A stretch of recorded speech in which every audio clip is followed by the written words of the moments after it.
It's time to experience Thrill of the Hunt, a collector's podcast. Hey, kid, you want a toy? What does the man know about toys? Action figures each sold separately. Batteries not included. With Kung Fu Grip, the hands that grip. I have 3 of each. 1 to display, 1 to open, and 1 just in case. Why do you keep all your toys in boxes? How do you play with them? I don't. I collect them. You're not a collector's item. You're a child's plaything. You are a toy! Action figures and playsets for ages 6 and up. Way up! Well, welcome everybody to our 2021 year in review show. I know it's been a little while, but we're back to review what ended up being kind of a crazy year, Brian. Yeah, we went. We thought it would not be as many figures as we thought, and then we kept getting these kind of ebbs and flows throughout the year, right? We would get everything all at once in one quarter, then we would have a spell of emptiness for like a couple of months, and then it would hit hard again. So it's been a back and forth of probably 3 or 4 different kind of major hits throughout the year of figure releases. Yeah, that sounds about right. It was like literally feast or famine this year. Absolutely. And I think we all came away with some really cool items, even in a time where it's really hard to get stuff, right? And inflation and all that fun stuff we're dealing with, but we still got to enjoy some toys. I know from my end, as we've teased over the last couple episodes, I've moved a little bit more towards a larger scale. Now, most of the stuff I'm going to talk about today is 12 scale, but there'll be a couple things I'll mention today that are part of my new collecting, which has shifted into the 6 scale variety. But that's really been kind of the focus of my change during the year of 2021. I slowly kind of shifted away from those 12 scale figures because I feel like I've kind of hit my quota on what I need. I've decided how I want to display. I've decided what I want to show. And now I'm just picking and choosing little things here and there I need. As fact, we were just talking before we recorded. We remember last episode, we were doing this whole hashtag, where's my Wong figure? And what did you find just a moment ago, Chris, at Target? So my wife and I ran out to Target before recording the show. And wouldn't you know it, I ended up finding Wong from the Doctor Strange Marvel Legends wave, and it was the only Doctor Strange Legends on the shelf. So I picked it up because I had it pre-ordered, but I'm surprised we're seeing this already. And this speaks to what we've been saying. Like dates for anything, they're just so arbitrary at this point. Oh, yeah, most definitely. Yeah, stuff's coming in here and there. I just got notifications from Pulse that stuff that's supposed to be a couple months out is coming in now, and then stuff that should have been here in 2021 is getting pushed, well into this year. So it's crazy. But you talk about your focus shifting, and my focus has shifted as well. So I'm focusing now. I'm kind of focusing on 1/12 scale. So I'm stepping into where you were. And I'm kind of leaving the 1/18 scale behind, not totally, but for the most part. Yeah, I mean, I think this time of reflection, not only personally and professionally, but also in our collecting, has really shifted the way that we're thinking about how we want to display things, how we want to show things. And we're learning what we really like, I think, because we're being forced into that reflection. Absolutely. I know for me, I've been on this journey to redo my room, and it's still a work in progress, but I actually mapped out how I want to display things and what I want to display and how much space I want to give to properties. But you talk about the year and inflation and all those things, but we got an incredible amount of stuff, even in the throes of a second pandemic year. There was just a ton of stuff. Absolutely. Yeah. And actually, why don't you tell us what you've, other than Wong, what you've gotten most recently that's really stood out to you? So I got my metallic Power Rangers. So they did the pink one last year as an exclusive, but they did the other 4 this year, and they were supposed to come summer, but I literally got them beginning of December. I was able to finish off my in space team for Power Rangers because I just got In Space Pink. And then I got Blaster for Transformers, which is pretty cool. That's a character I always loved as a kid. I got the Bat and the Alley Viper for G.I. Joe. And I got the Bat January 2nd. So for this purpose, when we go through this list, for me, I have to have received it in 2021 for it to make the list. Okay. Yeah. So those will be eligible for next year. And I know that some of them squeaked out. Some people got them in 2021, but it was a 2022 release and I got them in 2022. So just wanted to mention that. I got some of the Boba Fett Black Series Wave. I got 3 of those from Pulse that I didn't find in stores. And then the big one is Action Force from Valaverse. And you got in on the ground floor, sir. Now everybody's clamoring for it. Let me tell you, so comparisons to Mythic Legions are being made, and that's yeah. And I hope it's not to that level because I've heard horror stories of people trying to get in on Mythic Legions, but I was part of I missed the Kickstarter. I was part of the Crowd Ox, which was just after the Kickstarter. And if I hadn't seen the Sergeant Slaughter advertised everywhere, I might not have known. But yeah, the word is out now and people are jumping on this train like crazy. So to give you an idea, Valaverse had some extras. They put them up on the website. They are completely sold out of all of the main characters. Wow. That's just amazing. Yeah, it's been impressive to see the growth. And I think you're going to talk a good amount about Valaverse today throughout our awards and our top 10 conversation. I definitely am. And while we're talking about it, Big Bad Toy Store and Dorkside also sold out of, because they both bought in, they sold out of whatever they bought for the main characters. You can get some of the generic troop builders, but that's about it. And it's crazy. And Wave 2 is up on the Valaverse site now, Big Bad Toy Store and Dorkside. And then Wave 3, they did a live stream on Wednesday and showed off the resins for Wave 3, which is an all-female wave. Very cool. So don't miss out, everybody. Make sure you're paying attention to those upcoming releases and opportunities to pre-order those. So Brian, what have you gotten lately? Well, let me tell you lately, it finally came in the mail today, and my wife and I were literally just sitting here in awe of it, playing around with it. And yeah, my wife and I were playing with a toy, not adult in nature. All right, we were playing with Hot Toys Venom. And my gosh, what a massive figure. It's just ginormous. And the feel of it, the texture, it's slimy in a way, but not.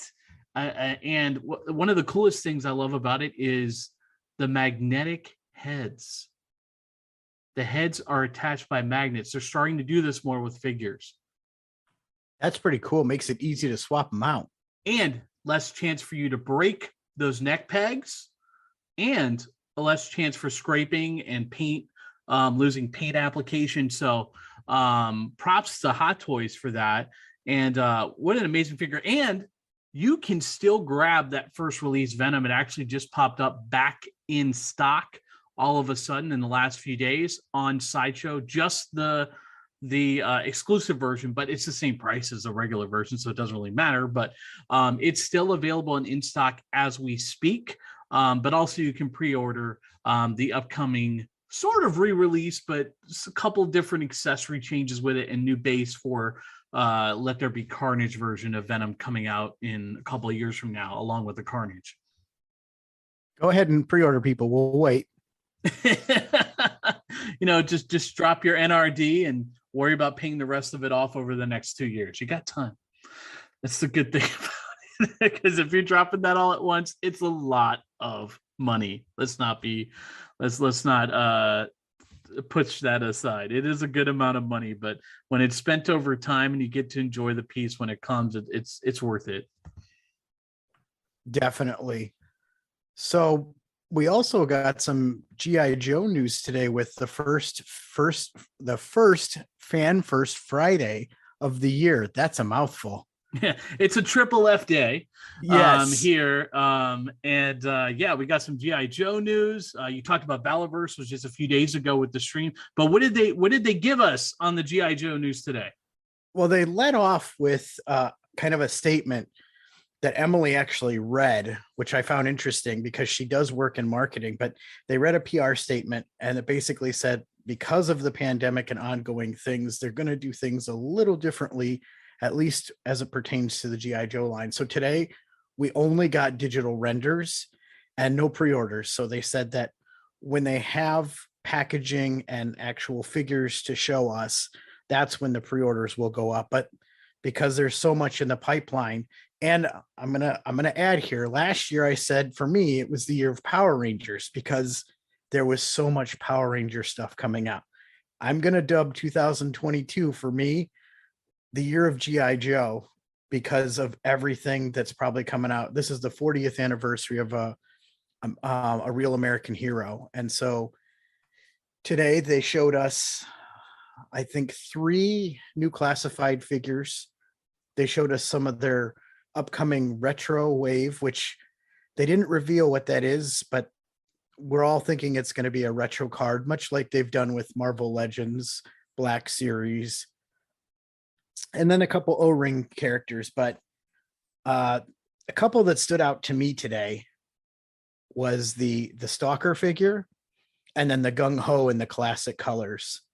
So they revealed those, and then Zomot and Tomax and Zaymot. I always confuse those two. The 2 Crimson Twins, and then some of the retro ones, which they're not straight repacks. There's paint differences. I'm not sure that I'm going to be going in on all of these.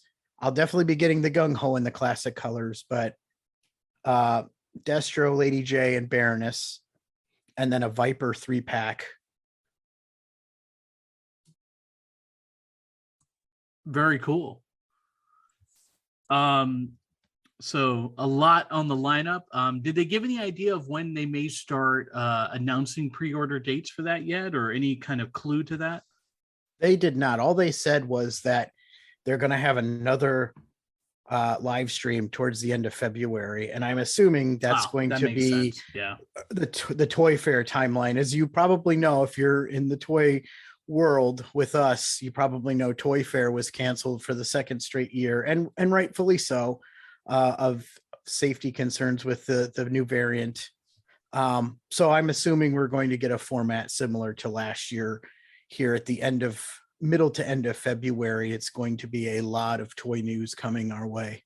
Makes sense. And I do want to mention, and this is for my wife who will listen to this hopefully, not only is it the 40th anniversary of the Great American Hero, but it's also the 40th anniversary of Care Bears. So I just wanted to make sure that got referenced on the show this week. A Real American Hero. Excuse me. Real American Hero. How dare I? Great American Hero, wasn't that there was a show named that, wasn't that? Yeah, there was. Yeah. I remember watching that too. But anyway, they're not only real, but they're great.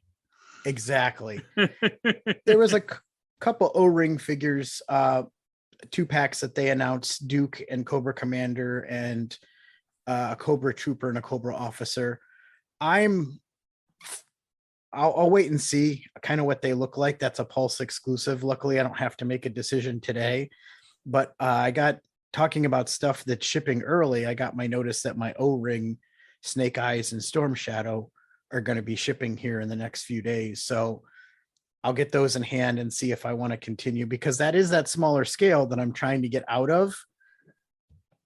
But GI Joe is one of those that if they're going to do some vehicles down the line, and especially with that Sky Striker coming, I might want a couple, but I'm mostly into classifieds at this point.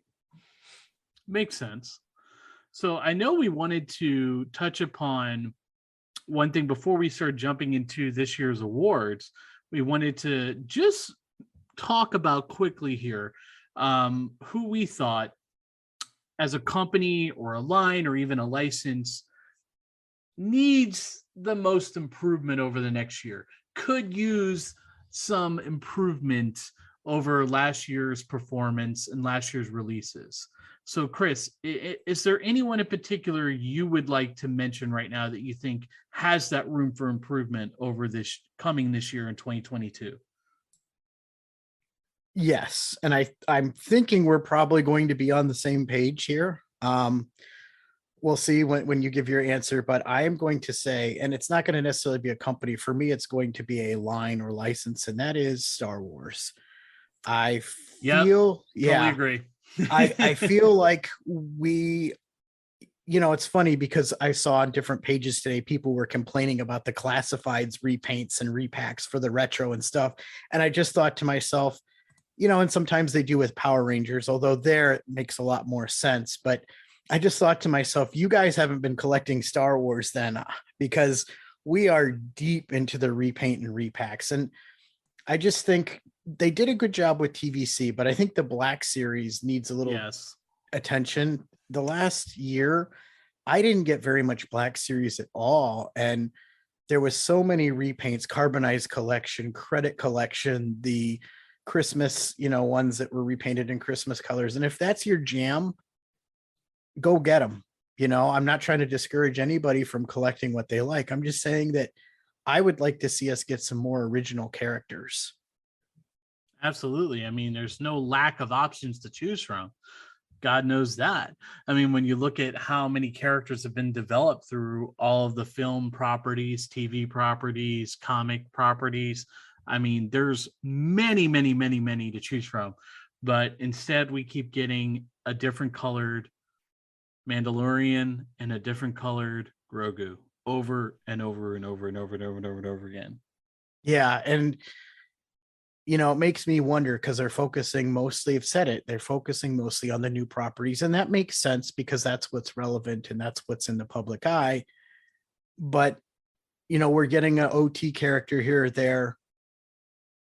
Nothing really for prequels, nothing for sequels. Not that I'm looking for anything from sequels, but I'm sure there are people that are looking for that. And there was a time when they focused on the whole saga rather than one part. And now it's all Mandalorian all the time. And I think we're going to move into all Book of Boba Fett all the time pretty soon.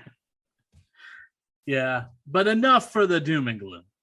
And what we don't mean by doom and gloom here, we just mean, hey, step it up, Hasbro. You can do it. We know you can. We know it's in you. And we know Star Wars can be so much more than it is right now. We've seen it in the Star Wars line, and look at G.I. Joe team. They struggled that first year. They took the criticism. They turned it around. They're giving us characters. They're leaning into the classic renditions of those characters, which is what most people wanted. I understand there was an audience that liked that newer, updated sci-fi vibe, like updating it, not giving us the same thing. But most of us, myself included, we wanted stuff like close to the classics. Like when they took Star Wars and blew it up to the, to the 6-inch scale. We wanted to do that with the Joes, and they listened. Other teams have listened, and we've seen what Star Wars can do. So retire those Darth Maul legs, give us a new R2 mold. And but I say this, and I say it from a place of love, because that is, or at least was, my bread and butter line. Me too. We'll see, but I'm finding less and less there that I feel like I need to own. And part of that is from collecting for so long. So True. maybe we're a little spoiled. Yeah, that's true also. But let's get to the awards. Yes, let's do it. Let's do it. All right. So we're not going to go over all the categories with you. If you want to know the categories, like we mentioned in last episode, go back and listen to 2020's awards, and you can get a full explanation on each award. We're going to spend more time talking about why we chose our figures. But we have 16 categories. This is our first category for best articulation in a figure. Chris, what was your choice? So my choice was the Mighty Morphin Power Rangers Pudgy Pig from the Lightning Collection. And you're probably asking, well, it has a lot of the standard articulation. It does. However, that figure is very top heavy, and amazingly, it stands with no problem. The mouth moves. You can put part of a figure in there like you could from the series. I was just impressed. I wasn't expecting much from that figure when I got it. And to see all the poses you can get him into and the way that he can move for being a bigger, chunky figure, I was really impressed. Absolutely. I think that's a good choice. For me, it's a company starting to get into other properties outside of robots and other kinds of anime characters. It's a company in Sentinel. And Sentinel created an Into the Spider-Verse Miles Morales. Most of you in the States would have gotten that via GameStop through their exclusive seller opportunity with that figure. Otherwise, you would have gotten it as an import figure from Asia. And what a phenomenal figure. And a lot of people consider this like one of their top 10 figures of the year. And it's just the amount of articulation on it. Already you need amazing articulation on Spider-Man figure, but this one, my gosh, the amount of poses and photography you can do with it, it was just a phenomenal figure. And I can't wait to see what Sentinel continues to do.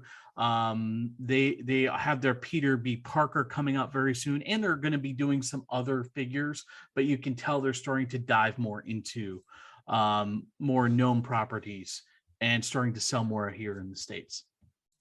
Yeah, I've seen some of the reviews on that. I think that's really going to put Sentinel on the map. I know that they've been around doing other things, but I think that's going to put them on the map. Absolutely. So our next category is a best face sculpt. Chris, what was your choice? So again, some people might scratch their heads at this, but mine is the Princess Leia Organa from Yavin 4. So you heard me earlier in the show mention how some of this wave I found in 2022, or I got in 2022. Well, some of these figures I found in late 2021, and Princess Leia was one of them. And she made the list because finally, we have a accurate Princess Leia in original garb, like face sculpt. It looks like Carrie Fisher.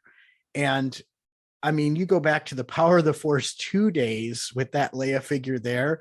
It's kind of been a running joke of not being able to get her face right. And so when I got this figure, and it happened to be, I had my buddy Daryl was in town and I picked it up before we picked him up at the airport, and I showed him and he's like, wow, so to get a figure that finally has Princess Leia's face right, that took it for me. So there might be figures that are better, but to actually have an accurate representation of Carrie Fisher on my shelf now, that impressed me. Yeah. Yeah. And how about you, Brian? And I want to make one comment about the Princess Leia Organa. Oh yeah, figure. go ahead. Yeah. I'd love you to look at my SH Figuarts Princess Leia, because I think it might give your Hasbro a run for its money. Probably, but I don't own it. So if I don't own it, I can't put it on the list. I know, I'm just kidding with you. But as you know, I have my obsession with Figuarts.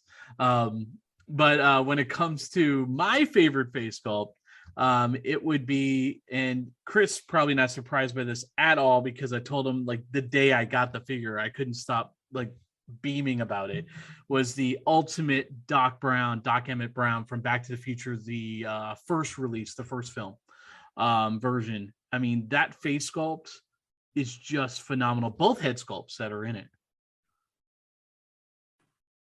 Yeah, you talked about that figure quite a bit, and I have to say, you were spot on. That is a great face sculpt.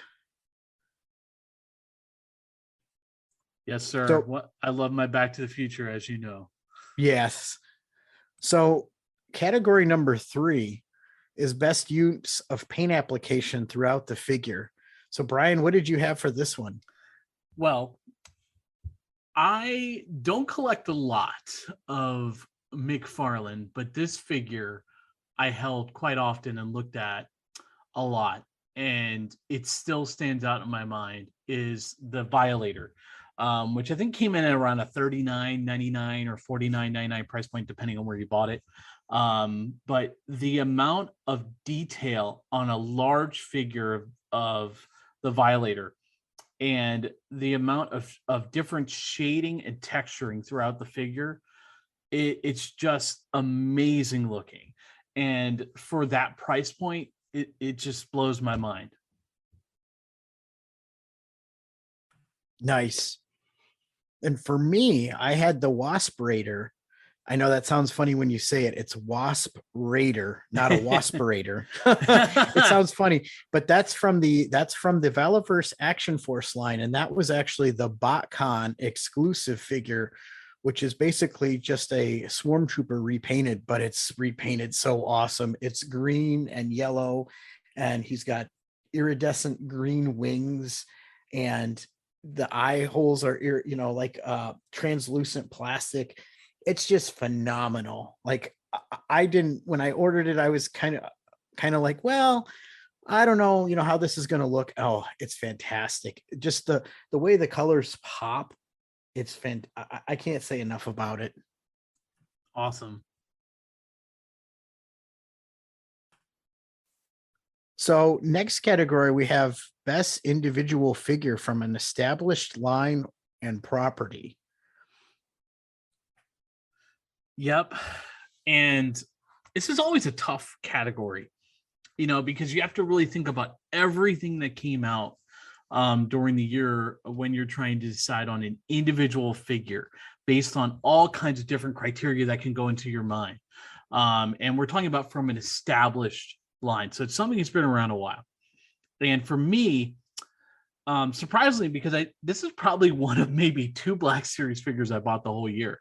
But I really think Hasbro, for once, really hit it out of the park with this Black Series figure. Honestly, it's one of the best, most definitive versions in 12 scale I've seen of Boba Fett. Was the Return of the Jedi Deluxe Boba Fett that came out this year. Just so well done from top to finish. The paint choices, the articulation choices, the accessories, everything was well done on that figure. I have to agree. That figure was really well done. And I thought about putting it on this list, but since it has representation, when I saw you had it represented, I decided I would go something else to try and keep it, keep things a little bit different. Yeah. But what's funny is you and I flip-flopped here, right? You got the Star Wars figure and I'm going Marvel Legends here. And I bought that one too. So I back that. That choice. And this is the Marvel Legends Scarlet Witch from WandaVision. Yep. Just overall great figure. Usually with the female figures, you have a little trouble standing them because they're a little thinner. I didn't have any problems getting her to stand. She has great accessories. The face sculpt is there. I didn't buy a lot of Marvel Legends this year. I'm kind of like, that's me with Star, that's your Star Wars. It was me with Marvel Legends this year. I only bought a few Marvel Legends, and that was one of them. And it just really impressed me, just the way that they were able to get that figure the way it is. And, even though it's not movie accurate to Endgame, she's going to go in my Endgame display. Yeah, I'm doing the same thing. I mean, because every other version that's come out for her has not been of great quality, and whether that be a choice by the company to cheapen some things, or whether the technology just wasn't there yet when that figure came out. I think this was the best version we've gotten of this character, regardless of the version that we got in WandaVision. But yeah, it's most definitely going to be taking the place on my Endgame display, which I just added 2 more figures, Chris. I got from my friend who, and I want to give him a shout out, from Saleosaurus, and he also runs his own podcast, and from New Orleans, who a good friend of mine, Jonathan, and I was able to get both M'Baku and Okoye to add to my Endgame line. So now all I need to hunt down now is Mantis and Wong, and I should be in good shape. Nice. Yeah, I need those 2 as well. I need Mantis as well. I have Wong. You do. Yes, you do. So and again, it's not the right one, but right. It's going in there until they give us the right one for Endgame. That Wong is going in there. Exactly. So I'm going to cover our next 2 here. Number 5 is going to be our best individual figure from a new property in 2021. So this would be a property that just started out this year, or line, basically a new license or line that's starting out this past year in 2021. For me, I would say it had to be Disney's Gargoyles Goliath figure by NECA. That is just an amazing figure with the wingspan, the colors just pop. Even the articulation is pretty good. Yeah, it does have some issues with standing, like we talk about with heavy figures, but for the most part, if you work with the figure a bit, it works really, really well. But Chris, what did you choose? So I went with Condor from the Valaverse Action Force line, and this figure blew me away. So after I got introduced to Action Force, I did not go all in right away. Initially, I backed Sergeant Slaughter, and then I backed Condor that same day because I was like, oh, he looks cool. You know, he's an SAS soldier. You know, he's got the British flag. He's got the Action Force symbol on the other side. He's got the SAS on his sleeve, the tampos. It's just an amazing figure. And then, of course, I just slowly went back and ended up backing the whole line the more I looked at it. But Condor, you know, Sergeant Slaughter was the gateway to get me in, but Condor like drew me into this line. And to get him in hand and the articulation and the weapons he has, I really like his rifle. Fantastic figure. I love this figure. Awesome. I think Valaverse is going to be a staple in the Chris household moving forward. Yeah. And let me just say this, and I think it's important to point out, competition is a good thing. Now, Bobby made these to scale right with your G.I. Joe. He knew what he was doing when he started this line with classifieds. He's made accessories. He's made little holes in the barrels of the guns for muzzle flash accessories, which he's done. And then Hasbro has started to implement some of these changes. Hasbro and their classified line is going more real world with their weapons, going away from those sci-fi or Nerf weapons. They've put holes in that fit the same muzzle flash, even though Hasbro has not done a muzzle flash to this point. And then even today, they're putting a scarf on Stalker, which is something that Bobby's done in Wave 2. So I think that these two are going to drive each other to do better. And I think when you have competition and a healthy market, it only drives each other to be better, and we win as the consumers. I think that's a great point. Now for our next category, it would be a best vehicle or playset that came out this past year. For me, it was, and I think this is kind of a theme for a lot of folks this past year, there were a lot of re-releases of retro items that had come out 30 to 35 years previous, playing on the childhood loves of a lot of us who are now heading into our middle age. And one of those things for me in particular stood out for me was something I had been hoping and dreaming for, and Chris can back me up on this for a long time, is the Ecto-1 from Ghostbusters. And what a great release. I just love the old Kenner style packaging on it. Just fantastic. Loved it. You know, it's funny because you're absolutely right. Because mine, I cheated here too. I did a vehicle and a play set, and they kind of go together. But again, in that same vein, you know, 35 to maybe even close to 40 years ago for this one, but that's Castle Grayskull from the Masters of the Universe Origins line, and the Wind Raider, which is also from Masters of the Universe, the Origins line. And the reason I went with both is because, so you have Castle Grayskull, which I was really hoping we would get in this line, and we did, and I love it. But you have the Wind Raider, which is an iconic vehicle, but they made it so that there's a port you can snap it so onto the castle, so it looks like it's flying over the castle. How cool is that? That's pretty awesome. Now just give me my Technodrome. Bring back the Technodrome that I never got to have as a kid. I want to re-release a Technodrome. I don't care if these resellers get angry. I want another Technodrome. But I'll get off my my perch for a moment and hand it over to you for the next two categories.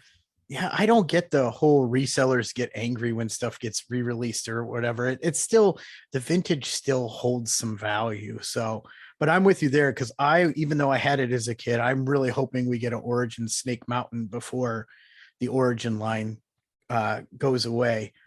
Not that it's going away. I'm just saying I hope we get it before the line ends. But moving on, best convention exclusive. So obviously you guys know convention exclusives a little bit harder this year, because I still don't think there was many cons going on. I think a lot of stuff was still virtual. Yep, pretty much. So for me, it was the Marvel Legends Venom, based the cell shading look based off of the 90s Spider-Man animated series. That was a PulseCon exclusive during Hasbro's PulseCon. I love that figure. It is so cool looking. I love the way the shading was done based off of the look from the TV series. Because if anyone knows me, I love the 90s animated Spider-Man series as well as the X-Men series, because I also pre-ordered that Wolverine. Still waiting for that to release, I think in March to May, sometime frame in there. But that was my choice. Both of those are iconic series from the 90s. And I remember when PulseCon was going on and pre-orders, you and I are texting back and forth, because I cheated here too. I did too, but one of them is a PulseCon exclusive, and it's my only 3 3/4 inch figure on here, and that's the TVC Emperor's Throne Room. And so that's on here. The figure's great. It finally comes with the proper throne chair, but the box, the way they incorporated the packaging so you can open it up and display it, is really cool. Yeah, they did great on that one. I agree on that one. And then my second one, because I couldn't not put this one on the list too, was the Secrets of Grayskull from PowerCon. Now, PowerCon did happen in person, and there is a lot of controversy surrounding PowerCon exclusives. I actually got mine from Big Bad Toy Store, but it's awesome. And the way that they've done it, again, these items attached to Castle Grayskull, and you can put them in Castle Grayskull. But they made the packaging so that you can take the stuff out and display it, but put it back in the packaging without completely destroying this beautiful packaging that they did for this item. So moving on, we're still going to stay with exclusives, but number 8 is our best store exclusive.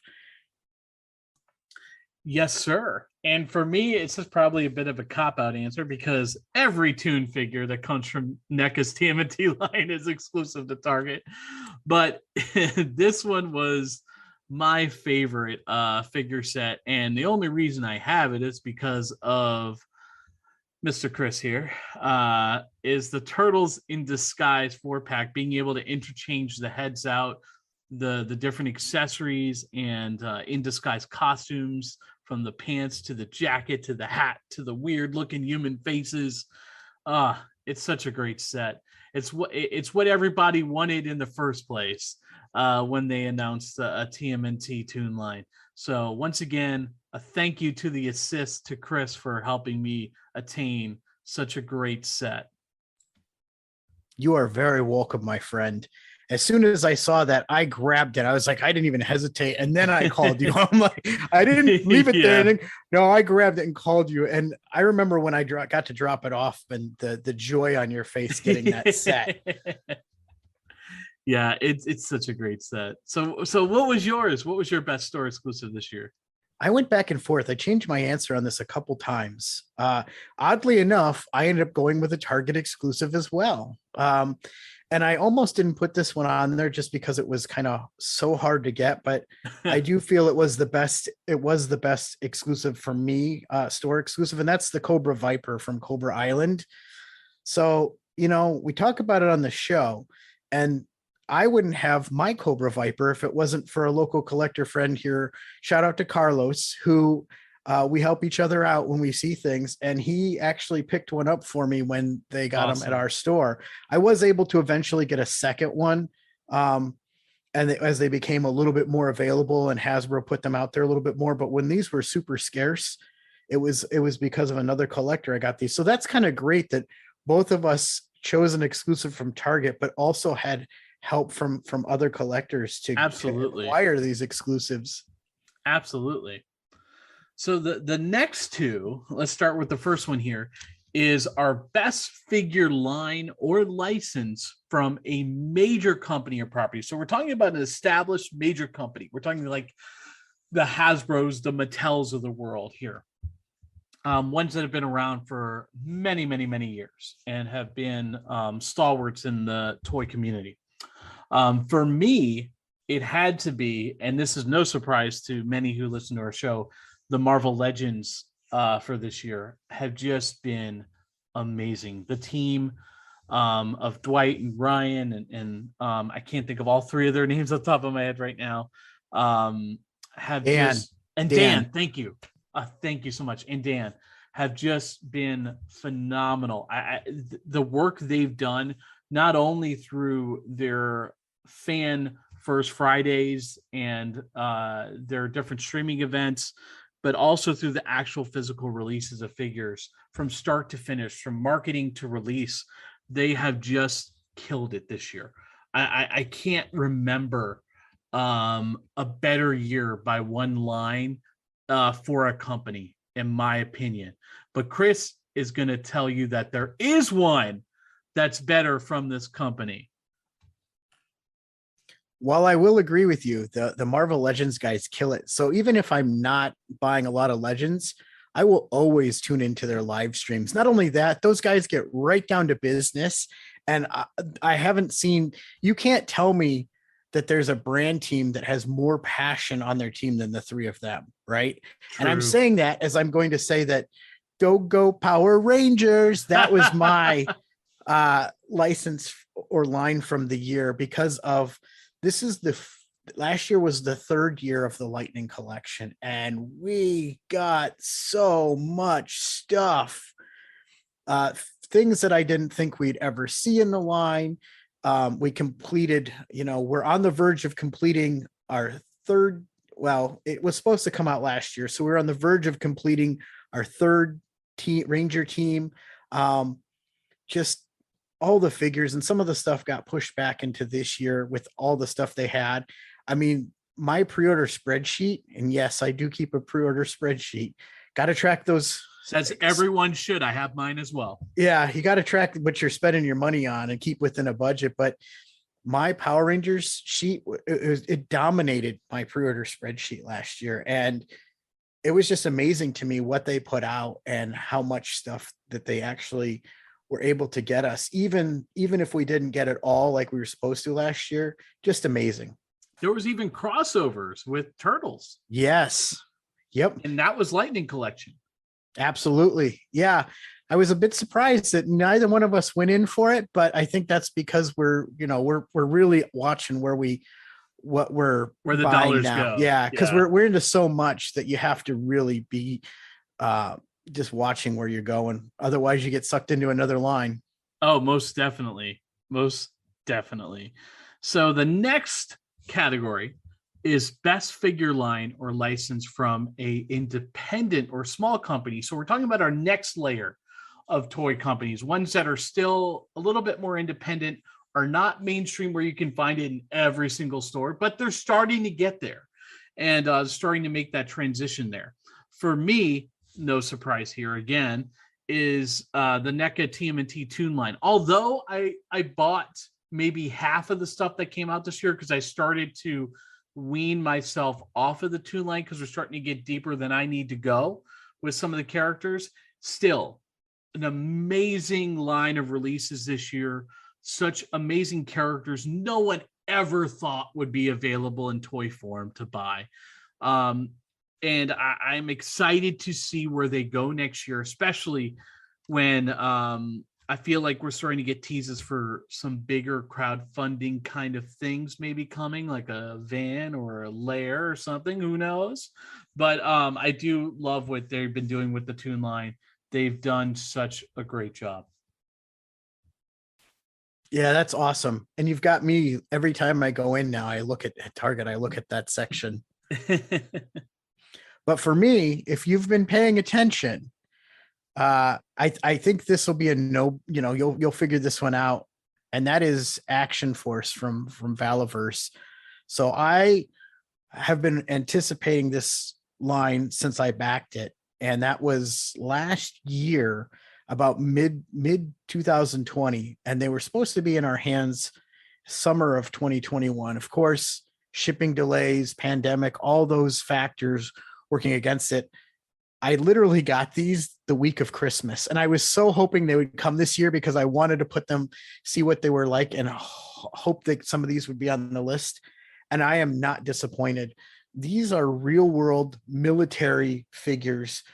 And even though there's a sci-fi element to the Swarm, they're done so well. And the breadth and the accessories and the weapons packs and just all the stuff that we got. And it's interesting because, Bobby's hinted that he's open to doing other lines and licenses. And this is his own IP because he owns the trademark for Action Force now. But he's open to other things. So I think that, we got Wave 2 coming in March and May because it's split into two different 2A and 2B. Wave 3, I think he said looking for the fall. And then there's going to be some stuff in between there. I mean, it's just all cylinders hitting. Yep, I think you're going to be a big fan of Valaverse for quite some time. They've definitely won you over and won a lot of people over with their product this past year, and coming into this year with their new announcements with the latest stream. So let me turn it back to you for the next two categories. So in this category, we have best custom head or accessory. So for me, and here there's an overall theme reoccurring here, and I'm going to go with the weapons packs from Valaverse Action Force. And the reason I'm going with that is because these weapons he's doing them in a harder plastic. So they're not the softer plastic that Hasbro uses, which is nice because they'll hold up. They don't get deformed in the package, and then you got to heat them up to get them back. But you can also use them with G.I. Joes. And I've been swapping out some of the more sci-fi weapons with my G.I. Joes from some of these weapons packs. And you're getting, these are real world weapons. And they're actually sculpted. You might have heard of the guy. M2K Designs, I think. And he's I think he's a veteran, and he's the one sculpting some of these up for Bobby, and just fantastic. So it adds, weapons. You can change out weapons to your characters, but you can also use them for other figures. You can use them for Marvel Legends. If you need, Punisher needs some more weapons, there you go. There you go. Yeah, that's the best part, being able to customize and interact with your other characters and use those things in different places and situations. For me, it had to be a set from a really well-known customizer. He's actually starting to kind of have his own company name come out called Mugen Toys, if you started to see that name pop up. But everyone mostly knows him as Takara Tony, not Tomy, but Tony. And he's done some amazing stuff this past year and continues to. But the piece that I really dug and have now is the Doctor Strange accessory sets that can be utilized, especially if you have the SH Figuarts Battle of Titans Doctor Strange. So I'm excited to use all those accessories, like the many arms of Mogimato, I am probably butchering that, but also the different totem books and different types of different types of accessories, are just amazing. Hands, there's so much stuff in there, including LED light up effects. Just so many cool things. You can spend hours doing different poses and ideas with those accessories. Very cool. So our next category is best import figure. And so I know I kind of debated on this one, if these are import figures or not, but I decided that Tashami Nations, Bandai, Gundam Universe, they are, because they're released in Japan first and they come from Japan. It's a line made by a Japanese company. Yep, it's And allowed. it just so happens that they show up in US stores, but we're constantly about 6 months behind where Japan is in getting these. So in other words, they've gotten the next wave. And actually the wave after that, which I'm really excited about, we're finally going to complete the Gundam Wing Gundams. But anyway, I chose the Gundam Universe MS-06S Char's Zaku 2 Gundam. And so I didn't have high expectations when I got this. So I got Sandrock, which is my least favorite Gundam from Gundam Wing. And then I got this one in because it looked cool. And then I could have the original Gundam from the movie fighting the Zaku, because those two are in the same Char as his archenemy from the pilot of the actual Gundam. And I got it. And I was like, this thing is cool. You know, the articulation, the eye moves on it because it's got one kind of eye instead of the Gundams where they have two. It's just really neat. The articulation's great. I thought it looked really cool. It's a reddish color. And I was really impressed with it. Ended up liking it more than I thought I was going to like it. Very cool. For me, it would be Medicom Mafex, Spider-Man Into the Spider-Verse, Peter B. Parker. And anyone who's seen reviews or played around with this figure knows it is a knock out of the park. I mean, just a phenomenal figure, from the amount of accessories, the mixture of cloth goods and plastic, and the articulation, the head sculpts. It's so much fun. It's just so much fun as a figure. And yeah, Mafex, even though it takes a while for their stuff to come out, Chris and I are still awaiting, as many are, our Endgame Thor and Captain America. But overall, their releases this year have been pretty good, including this one in particular. Such a fun figure to play with. Yeah, and then we got those the Mandalorian figures earlier this year. We got the SH Figure Arts and the Mafex. Yep. I think they might have been in contention, but I think we're both suffering from a little bit of Mandalorian burnout. Yes. It's true. It's been a bit much. Yeah, it's been a bit much for Mandalorian. So I figured, you've heard enough about Mandalorian. We'll give you a break from that and help you learn a little bit about the other stuff that's out there. And I wouldn't be surprised if Thor or Cap makes it on this list for one of us next year. I have high expectations for those. Totally think they're going to be knocks out of the park.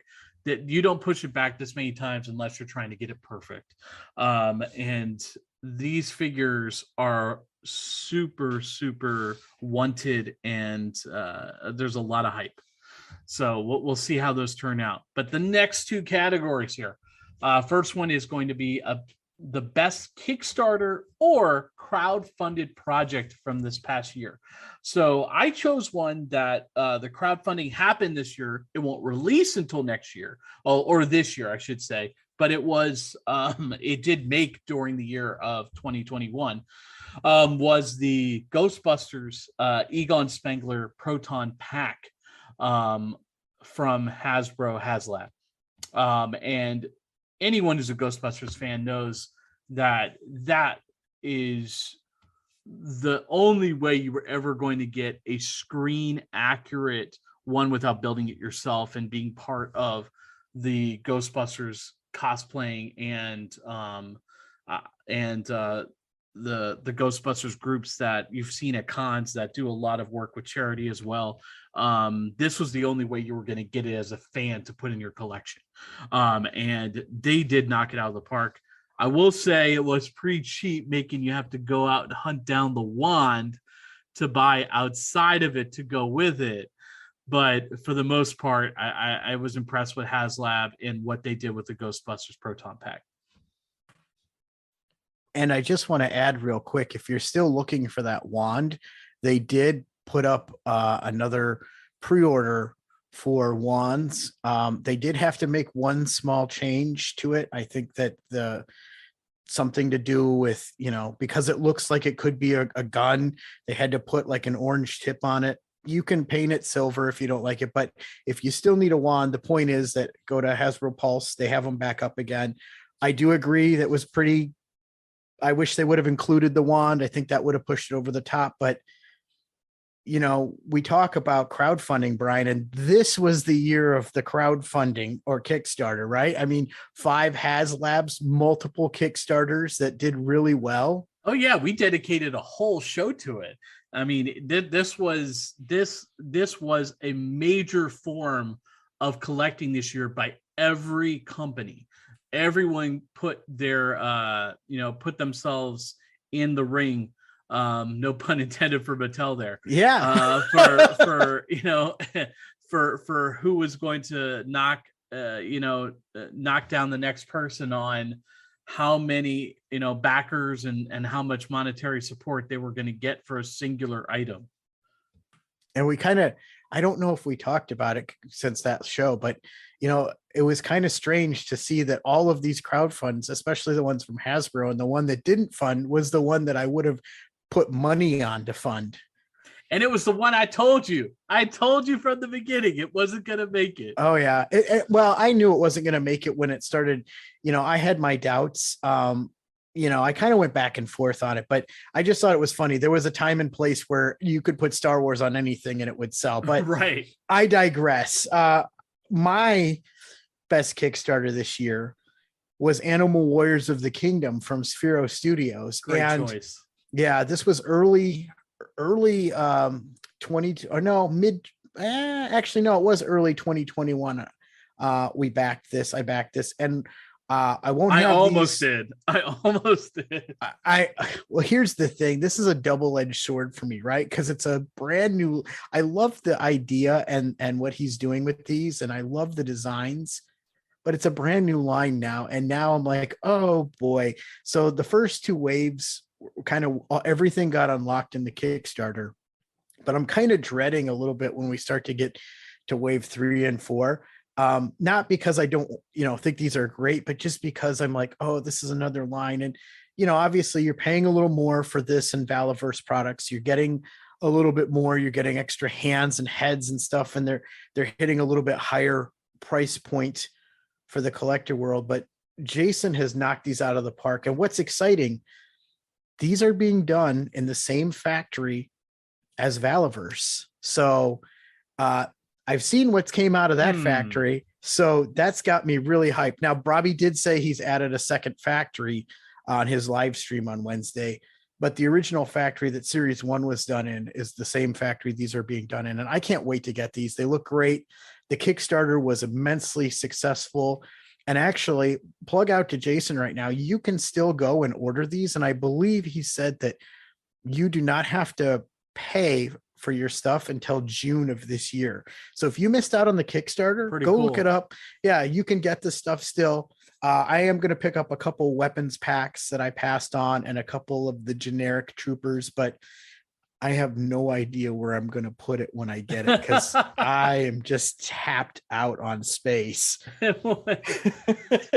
So flipping gears to probably a category that we created entirely for ourselves, that I love this one that we do every year, is our best eBay or surprise purchase. So it didn't have to be a release for this year. It's just something that we were just, oh my gosh, I can't believe I found this and I bought it this year. And for me, it had to be, and I'll have to explain this for people who aren't hardcore Hellboy fans because everyone knows that I am, was the Kragaf number 10 and Von Klimt. Now, from Mezco, these came out back in about 2004 timeframe when the comic line for Mezco's Hellboy figures were coming out. And he was a villain from the comics.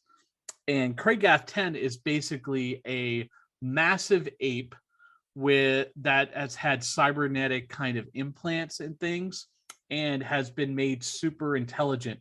And Von Klimt is a Nazi scientist that created this this monstrosity to help the Axis powers during World War II. And von Klemt he's a Nazi scientist, but all that's left of him is his brain, and it's in this vat of like formaldehyde kind of thing. So it's it's very gothic, and that's very Mike Mignola and very much Hellboy, but very cool figure. To put in perspective, this figure is very hard to hunt down now. Typically a brand new looking one, whether it's loose or in package, is going to put you back $300 to $350. And this is a normal scaled figure, 12 scale kind of figure, or a NECA, more like a 10 scale NECA kind of style figure scale. So, but that was my surprise find for this year. And no, I did not spend anywhere near 300 for it. You know, I think I forgot to say at the top of the show that the first half of 2021 for me was really hard to kind of remember everything I got. I think it's because as we talked about, you had those big deluges of stuff that would hit the ports all at once, and then you went with nothing. So it was hard for me to keep track of the first half of the year. Plus, it just kind of felt like we were continuing 2020. All those factors made it really hard for me to really differentiate. And I had to go and do a lot of research for the show and look at that. I looked at my eBay history. I didn't buy that much on eBay. I didn't buy that much on eBay this year. You know, last year I was going nuts with the Power Rangers. I was getting the Megazords. Oh, yeah. I was getting overseas ones, and I was getting the Q Ranger stuff, and I was going crazy. I didn't buy that much on eBay. I think I bought more popcorn buckets for my wife's Disney popcorn bucket on my account than I actually bought stuff for me this year. But so mine didn't come from eBay, I guess is what I'm getting around to, but it was a surprise purchase nonetheless. And that is the HasLab G.I. Joe Sky Striker. Now, granted, I won't have this thing till 2023. Welcome to Hot Toys collecting. Right. But this was a surprise purchase. One, we didn't know this was coming. We kind of knew the other HasLabs were coming. This one came out of left field. And it was a surprise because I didn't know if I'd get it. And it, you know, PulseCon happened around my birthday, and this ended up being my birthday present. You know, it was kind of a surprise purchase. I'm like, talked to my wife about it. She said, yeah. So I ended up getting it. I actually backed it on day one, but it was a surprise purchase. It's not something I expected to ever have. And now I do not feel the need to own a vintage Sky Striker because of, and I know people love the vintage Sky Striker. I never had it as a kid, always wanted it, but because of the improvements that are made, this is going to be my Sky Striker. Very cool. Very cool. And now we're getting to the end of the list here, Brian. Yeah, it's the last two. We're getting to the big two right here. So number 15, best company. Who do you got?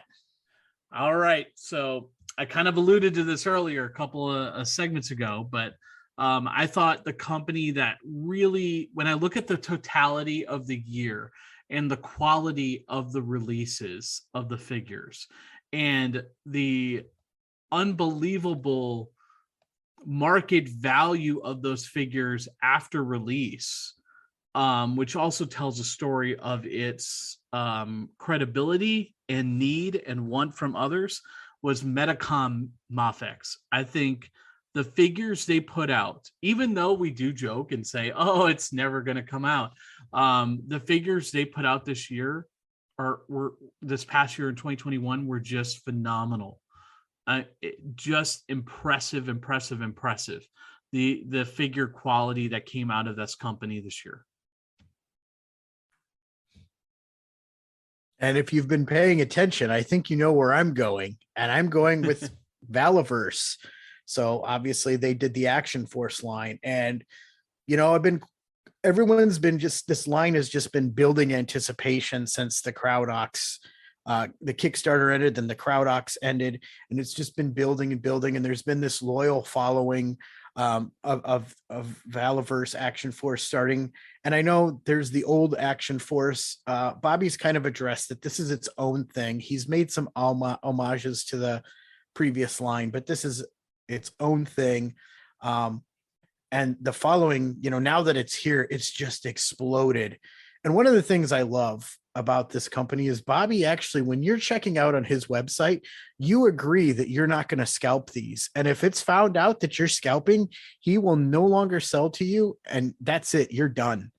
And I like that. He wants to get these in people's hands.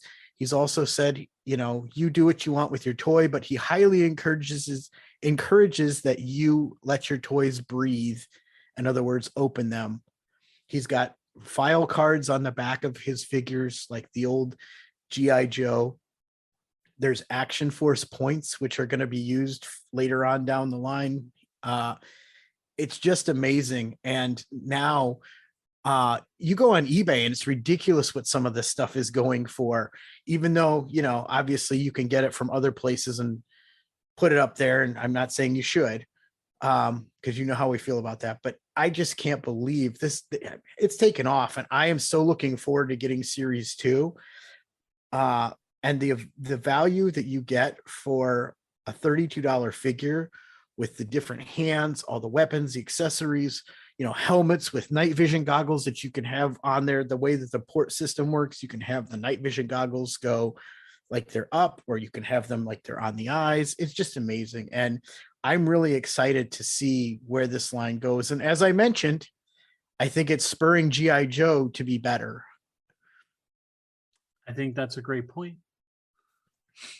And so the last category, Brian, best overall figure released in 2021. Ooh, a surprise for me. I decided to change things up a little bit here on you, Chris. Since we're talking about best overall figure, and we know how much my collecting has changed, I decided to choose something that will be a bit of a surprise. And for me, and I didn't even tell you I got this, Chris. That's why I wanted it to be a real surprise. In 2021, I was able to get a great 2-pack set that came out of a company called Blitzway. And this is a 6-scale figure set. And Blitzway, if you're familiar with them, they are a major licensed 6-scale company. This is not a third party or unlicensed. And they're probably most well known for the Ghostbuster figures and Ecto-1 they produced a few years back. But for me, I got the Bill and Ted. Anyone who knows me, I love Bill and Ted. And they're up there as one of my favorite characters. And I bought the Bill and Ted 2-pack from Blitzway. Comes with so many accessories, and the face sculpts, the amount of detail, and the clothing accessories. Such a great set. This was my overall favorite figure. Was it the best overall figure for everyone in 2021? No. But was it my favorite? For me, yes. It was. It just hit all the notches for me. And I would say a close second for me for 2021 would have to be, I got the most definitive version of my all-time favorite character of Hellboy, and it was the Hot Toys Hellboy. But I decided to go with a big of a surprise here, just because I was so blown away with the set, and just the characters mean so much to me, and that was the Bill and Ted.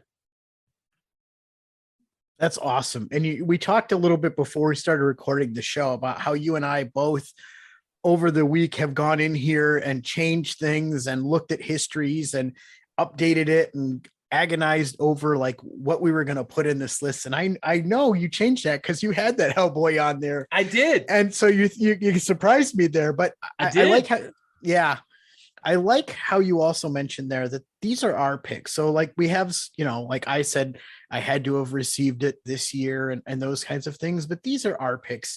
Your picks may vary.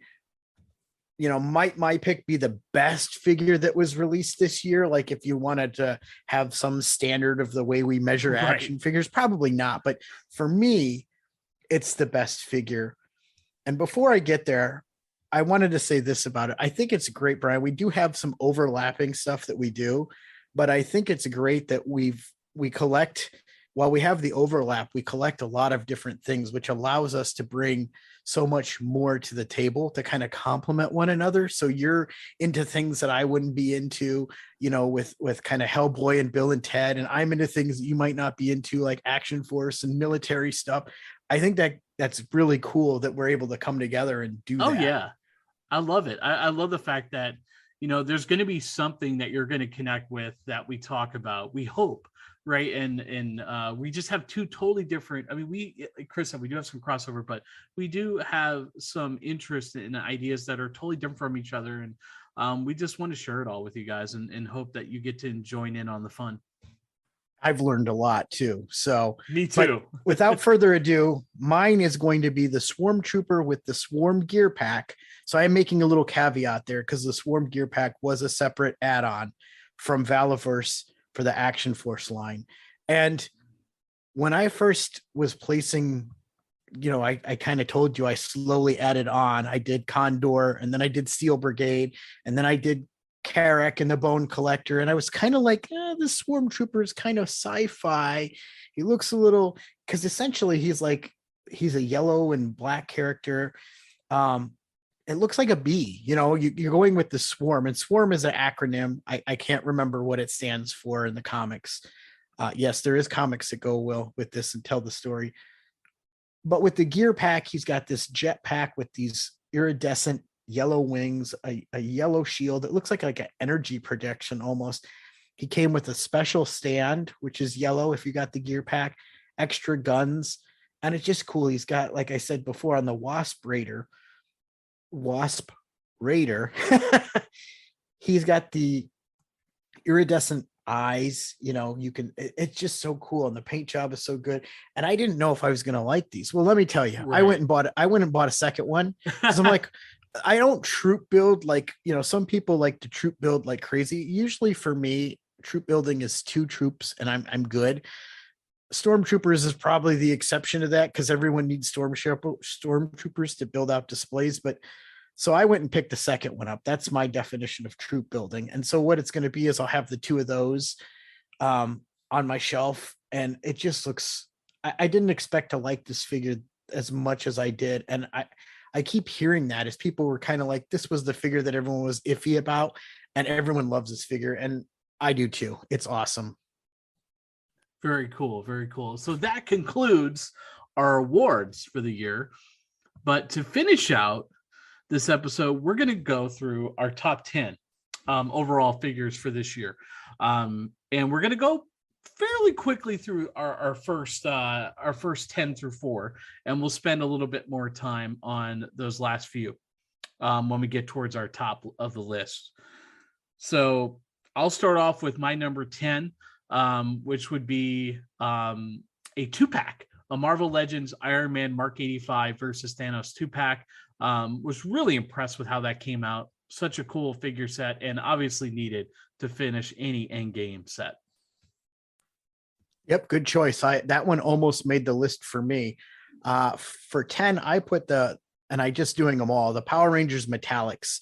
The way that they did those, they're kind of an iridescent plastic with the sparkles in them to give them the metallic look. Just fantastic. Very cool. Number 9. For me, not a surprise here, but Star Wars Black Series Qui-Gon Jinn, which was a Best Buy exclusive. A very, very, very much needed upgrade to the face sculpt. Was an easy choice for me and a much needed add-in to my Qui-Gon collection. And here I went, the number 9 figure for me was Scarlet Witch from WandaVision. I talked about that figure a little bit earlier. I don't think I need to say much more. I agree with that.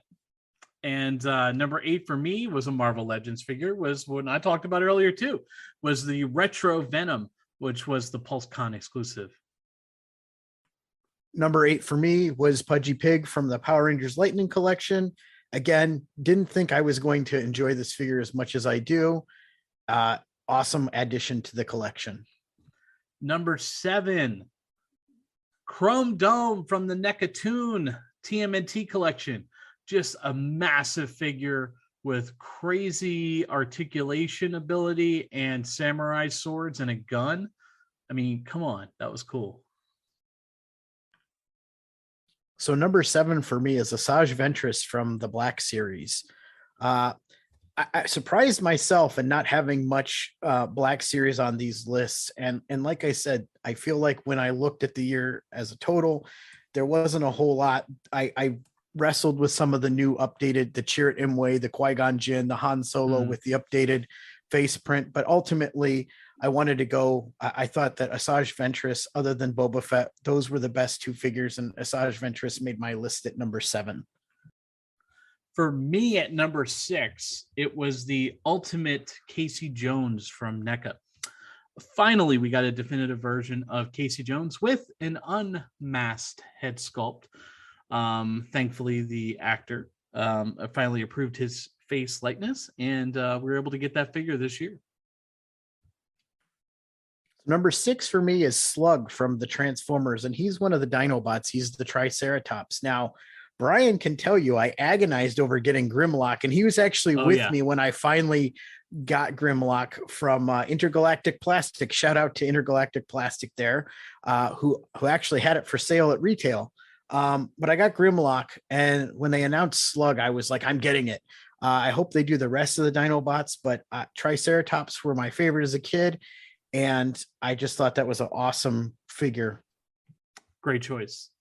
Number 5 for me, another one hitting the heartstrings, was the Hellboy 1/12 collective Mezco previews edition Anung Unrama, which was based off of the 2019 film, but so many accessories, such a fun figure to pose and play with. I remember you talking about this figure quite a bit to me. Oh yeah, I couldn't wait for it to come out. I waited 2 years for this thing to come out. So for me, we talked about the plethora of Power Ranger stuff this year, and I wanted to put an individual Power Ranger on this list, and it was really, really hard for me to make some choices. I love Green Rangers in general, stemming back from the original Tommy Green Ranger. I love Sixth Rangers. And there was a Sixth Ranger in Space Silver that was really good, but I kept coming back to SPD Pink. And SPD Pink, I just thought that the pink really pops. The head sculpt looks like, the actress who played the character on the civilian head. I just like how it fits in, and it just so I went with SPD Pink as my Power Rangers Lightning Collection pick at number 5.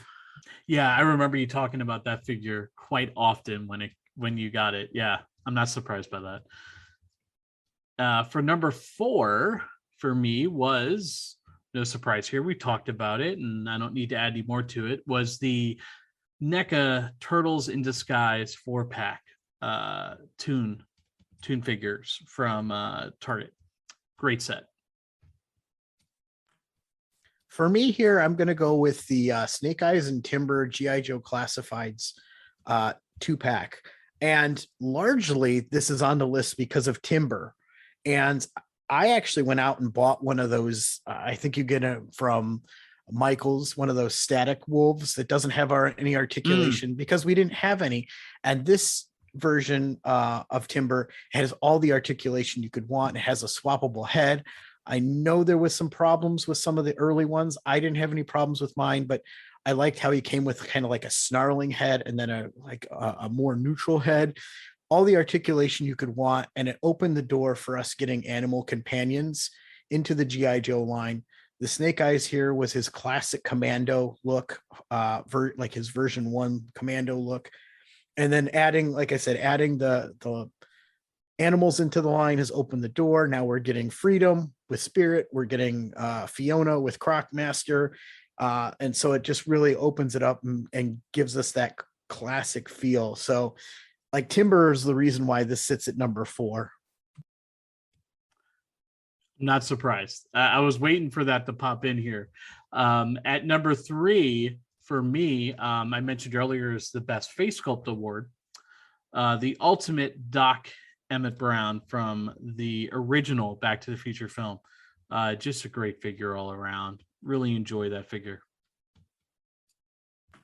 So number 3 for me, and this was a huge surprise for me because with the Masters of the Universe Origins line, I don't have a lot on there this year. Some of my favorite characters actually came out last year in 2020. When I say last year, I'm referring to, we're talking about 2021 in this show, because I do know it's now 2022.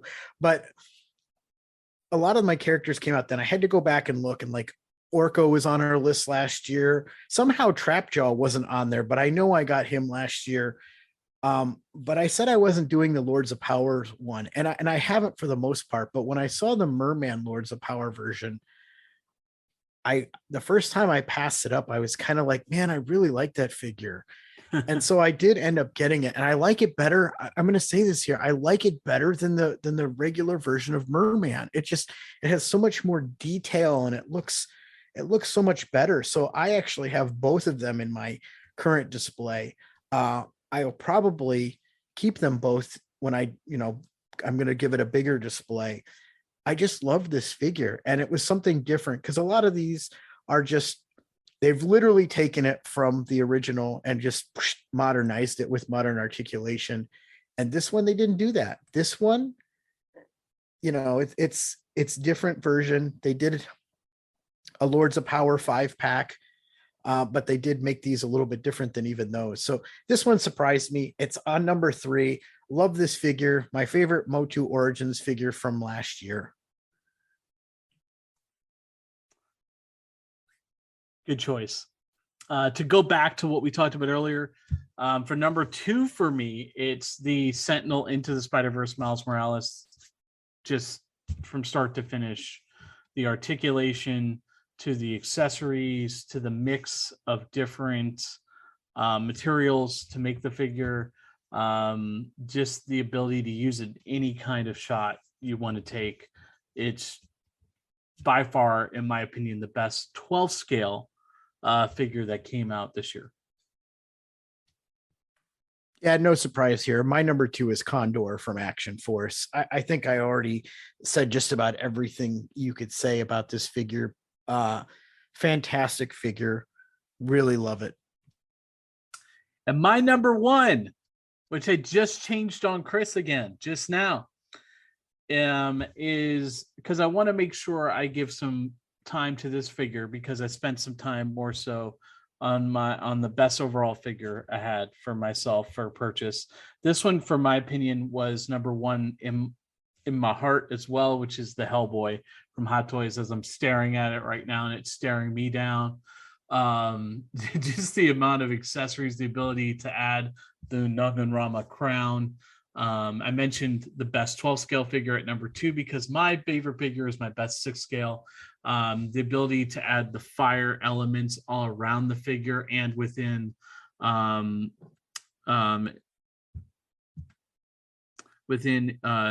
Excalibur. Yes, because Hellboy does wield Excalibur. I know it's a weird combination of different supernatural and fantasy elements going on with Hellboy. But it's just such a cool figure. And the figure itself has a metal endoskeleton inside of the seamless body. So the articulation is endless. And it's a heavy sucker too. Yeah, I don't think you could go wrong there. I'm glad you got both of your loves in there, Bill and Ted and Hellboy. You talk about being able to look at your figures while you're recording, and I actually have. I'm not in my collection room. If you've been listening to the show since the beginning, about halfway through, I started talking about setting up an office and having like a studio. Well, that is complete. This is the first time I'm recording in the new office / studio. And my toy room is a separate room from this. However, there will be some toys in this room. My wife's got a shelf in here with her My Little Pony and some other stuff on it. And I'll have some various stuff in here. But I do have, where the photo booth sits, my Action Force figures all set up in here right now. Nice. So I get to look at them, while I'm working, because I'm, working, as I've mentioned, I'm working from home, but I get to look at them in here. Eventually they're going to move to my room, but right now they're in here and I get to look at them. So I get to see my Swarm Trooper with Swarm Gear Pack, which is my number 1. I've already talked about this figure. I love it. I can't wait to have a second one to add to the ranks. And I get to just, it's awesome. And I'm really, really happy to actually have now a dedicated space that we can do the show from. But seeing this figure, if I'm having a crappy day at work, I can kind of look over at my figures and be like, that's why I'm working. Not a picture of his wife, but the figure. No, I'm just kidding. No, that's what he's like at. This is what I'm working for. I'm working for you, Swarm. I'm working for you. I'm working to afford my addiction to plastic. No, right? Oh my gosh. No, I'm right there with you. But interesting, Brian. We're going to get into in a minute what we're looking forward to. But our next show, talking of a plastic addiction, the next show we're going to do is FOMO and collecting, because that's a real thing. It's a thing. And it's come up in conversations between Chris and myself. I've talked about it with other people and other collectors in the past couple of weeks too. And I'm like, oh, really? You should listen to our next episode in February, because we're definitely going to be covering that topic because it is an extremely relevant topic right now in collecting. There's this fear of missing out, or FOMO attitude that continues to go on right now. Yeah. And I think that, the last 2 years as more people have kind of rushed into the hobby with that disposable income that they haven't been able to spend elsewhere, it's only added to that. Agreed. But what are you most looking forward to right now? So right now, I think the one thing that's on my radar more than anything else, because there's a lot I'm looking forward to, and my pre-order spreadsheet is healthy. I like that. Healthy. Yeah. is the wave from G.I. Joe that has the Cobra Officer, Storm Shadow, and most importantly, Spirit, which I fully think will be on my list next year. One of my favorite G.I. Joe characters. Some people have reported getting them already. Some people have found them at retail sparsely. But I think if I have to go one for the sake of time and to keep it short, it's going to be that wave of G.I. Joe Classified. There's a lot coming that I'm looking forward to. Other than that, I'll just say I'm looking forward to continuing getting my room to the way I want it displayed, to where I can go in there and actually enjoy the collection instead of going in there and being overwhelmed by the collection. I think that's a fair point. I really like that you said that. I'm going to say two things. One thing for 6 scale and one thing for 12 scale. For 12 scale, I'll say what I'm most looking forward to is going to be the Mezco 112th Collective Wolverine that's coming out in the spring. That's like a definitive steel box set of like there's like 10 or 11 Wolverine head sculpts in it, Chris. Like it's like the definitive version of Wolverine. And I'm excited about that for the 12 scale. For the 6 scale, what I have on pre-order right now, set to release this year, it's probably got to be Ahsoka for me this year. The Ahsoka Tano figure, which should be coming out. It was supposed to come out this month, actually in January, but it got pushed back a couple months. So hopefully within February or March, I should be getting the Ahsoka Tano 6 scale Hot Toys figure. But those will be the two I'm most looking forward to. Nice. To kind of put a bow on 2021, this year saw me get my first NECA figure with the Phantom. It saw me get pre-order my first Super 7 Ultimates figure. We kind of talked about that off air. I had some sideshow reward points to spend. Long story short, it was a kind of a finicky process, but I was able to kind of get something I thought was pretty cool. There were some firsts in there for me. And there continues to be products just thrown at us from every angle. And I think that's only going to increase. And I think 2021, when I look back at the collecting portion, it was a really good year. I think there was a lot to enjoy. I think that there's trying to focus the collection has been an ongoing challenge since I've opened it up from Star Wars, but I think I'm getting there. I think I'm really kind of honing into what I'm going to collect and what I'm going to put on my shelf. And even within lines, do I need that repaint or do I need that, Right. that redo or repack, or am I okay with this version, kind of thing. Right. So yeah, good year.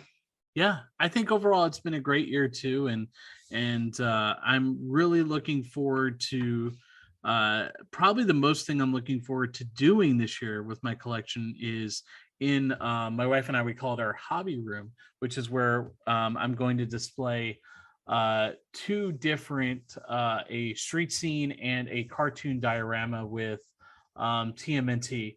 I'm going to lay those two out. I'm sure you've seen something similar on the backdrop of some of the Fooshcast videos. I'm going to do something similar in that room. And I'm also going to have a shelf dedicated to eventually to some Star Wars stuff whenever the drama behind the Blockade Runner gets figured out with that piece. And the Endgame setup. Those are things that I'm hoping to do this year. And the Endgame setup will be involving me actually trying to get crafty. So I'll definitely be utilizing the help of my artistically talented wife to create some kind of diorama that works with the blown up portion of the Avengers campus backdrop for my Endgame heroes and my Endgame Thanos. But that about does it for this year in 2021. And we look forward to seeing you guys next month where we tackle that FOMO attitude we're all dealing with. We'll catch you next time. Well, Brian, I think that's going to do it for this episode. Come back next month to hear us talk toys and collectibles on Thrill of the Hunt, a collector's podcast. Until next time, we wish you good luck on your toy hunt.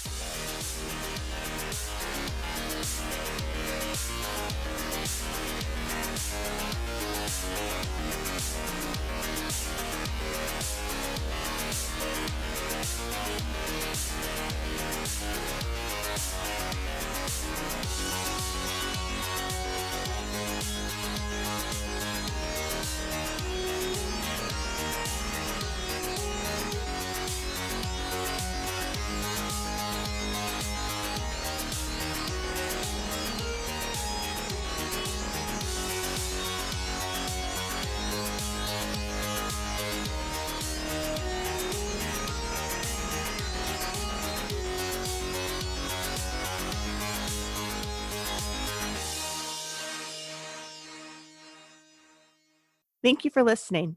If you enjoyed this show, we would love a 5-star review on iTunes. You can find Thrill of the Hunt, a collector's podcast, on Facebook at Thrill of the Hunt Collector Podcast. There you can interact with us and find links to our other social media channels. The thoughts, views, and opinions expressed in this show are those of the hosts and belong solely to them. This podcast is not affiliated with any of the toy companies or licenses mentioned in the show.